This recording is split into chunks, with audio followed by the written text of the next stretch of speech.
Sebenarnya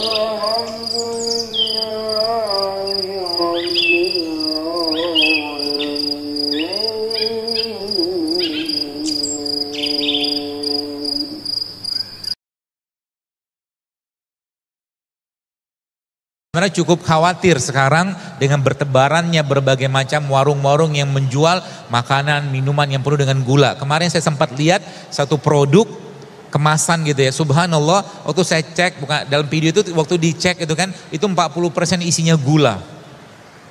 Teman-teman mungkin, terus kenapa? Ini saya katakan kalau begini semua, bahasa saya kayak program pendiabetesan massal saya bilang. Program pendiabetesan massal. Siapa mau tanggung jawab? Sekarang Allah menciptakan kita, ini sebagai penutupnya, kata Allah dalam Al-Quran, auzubillahi minasyaitonir rajim, walaqad khalaqnal insana fi ahsani taqwim, kata Allah, kami ciptakan manusia itu dengan sangat sempurna. Teman-teman, cobalah berazam, meminta kepada Allah agar apa? Ya Allah, nanti kalau aku kembalikan jasad ini kepadamu saat nyawaku engkau ambil, semoga saya bisa kembalikan dalam bentuk yang sempurna, tanpa penyakit, sebagaimana dulu engkau menciptakan aku. Sehingga nanti apa? Anda hidup sehat bukan untuk lifestyle. Anda hidup sehat bukan untuk gaya-gayaan, tapi untuk memberikan yang terbaik untuk Allah, menjaga badan ini, untuk menjaga rasa syukur kita dan ketaatan kita kepada Allah Subhanahu wa taala. Yang masih banyak sakit-sakitan, coba ikutin pola-pola yang Nabi itu. Sudah banyak kali postingan-postingan saya katakan subhanallah. Ada seorang ibu kemarin cerita ke saya, dia sejak Ramadan Syawal tahun kemarin, Lebaran tahun kemarin, beliau itu kena tiroid. Dan apa yang terjadi teman sekalian?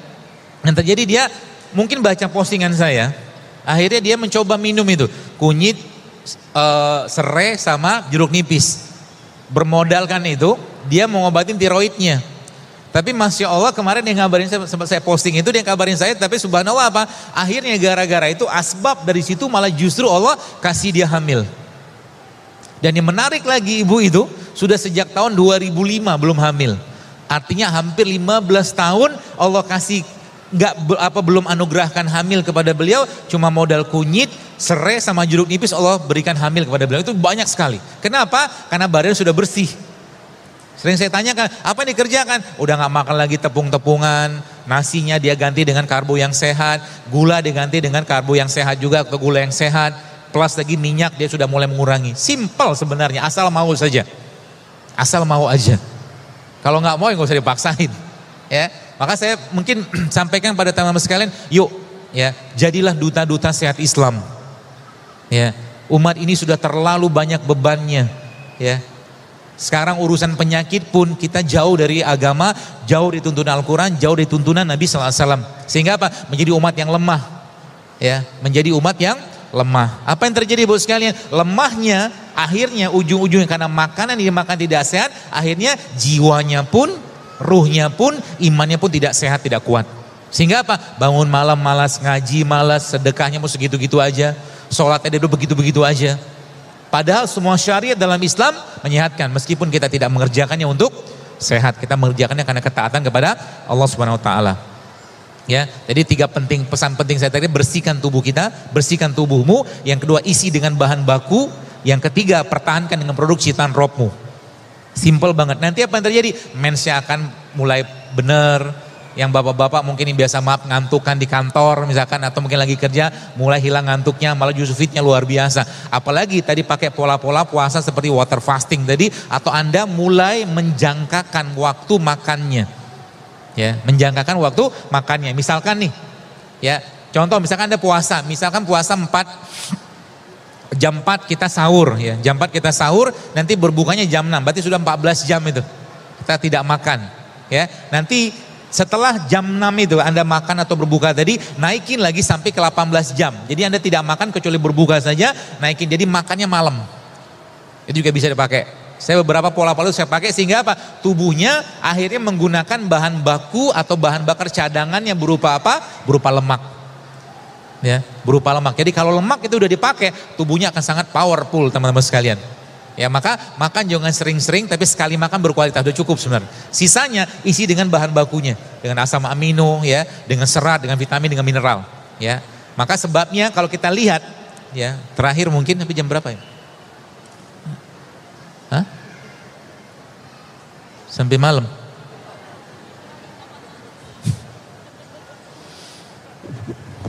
Kita sampai 17.30 tadi, kemudian ada sesi untuk tanya jawab.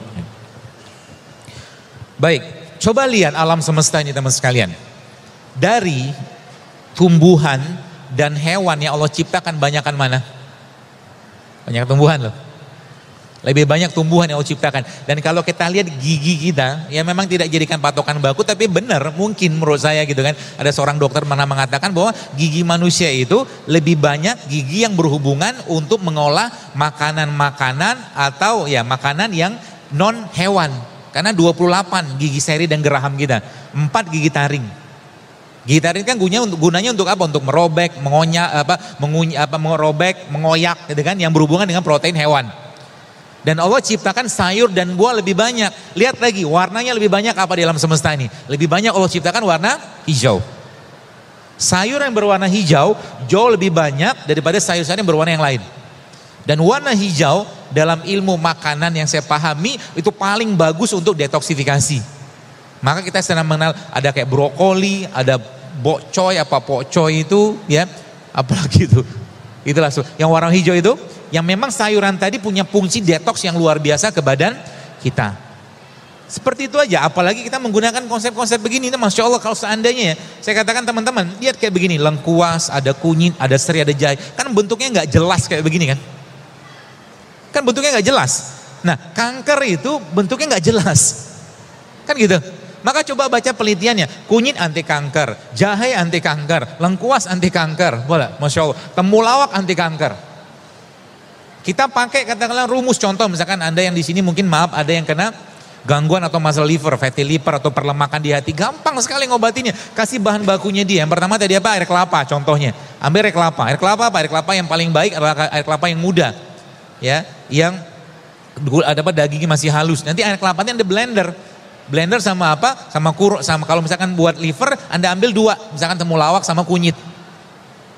Kasih dia bahan baku asam aminonya, air kelapa asam amino, tapi kita tambahkan dengan produknya Al-Quran atau produknya hadis Nabi SAW, contohnya apa? Kurma atau madu. Itu kan jadi pembersih liver yang luar biasa. Simple, asal apa? Jangan lagi kotori atau jangan lagi masukin yang bikin berat di badan. Ya, jadi semakin kita mentadaburi ayat Allah, sebenarnya kayak sekarang gitu kan, saya kalau menggunakan konsep-konsep ini nurunin berat badan tuh gampang banget. Pak Syamsu tadi subhanallah 10 kilo turun coba. Sekarang malah bingung gitu kan, mau naikinnya gimana? Ya, seperti itu. Tapi ingat, kalau sudah termaintain teman-teman sekalian, Anda harus tetap loading protein, karbo, segala macam yang sehat ya. Insya Allah akan jauh lebih gampang. Baik, mungkin demikian teman-teman sekalian, dan mudah-mudahan bermanfaat sharing saya ini, dan mudah-mudahan buku ini juga bisa teman-teman aplikasikan, dan kalau sudah dipraktekkan ya, coba sampaikan pada orang lain ya, sehingga kita dapat pahala berantai semuanya. Siapa tahu dengan sekedar menyarankan kunyit, mungkin serai atau apapun bentuk-bentuk seperti itu, Allah sehatkan dia dengan kehendaknya sehingga dia bisa ibadah